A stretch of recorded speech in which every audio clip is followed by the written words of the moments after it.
Прво место за поезија и проза освои поетесата Марина Гоцевска од Кочани на интернационалната литературна манифестација Литератопија 2020, што во организација на поетесата Милица Паулус се одржува секоја година, а овој пат поради состојбата со коронавирусот се одржа онлайн.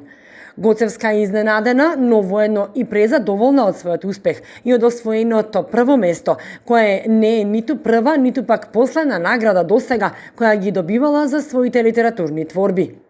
На интернационалната литературна манифестација Литератопија го освои првото место за поезија и проза со песната Медова горчина. Главен организатор на оваа манифестација е Милица Паулус. Прогласувањето на победниците се одвиваше онлайн, учествуваа учесници од повеќе држави кои се здобија со многу награди. Досега имам добивано повеќе награди, од кои последна беше по повод Великден во организација на Евроарт. Гоцевска истакна дека, како и досега и понатаму, ќе продолжи со учество на литературни конкурси, кои во оваа воредна состојба се позачестени, бидејќи сите пишуваат дома и учествуваат и со тоа докажуваат дека од секогаш, а и сега ги сплотува поезијата. Следен конкурс на кој ќе учествува Гоцевска е литературниот конкурс, што во организација на фондацијата Гордана Такец ќе се одржи онлайн.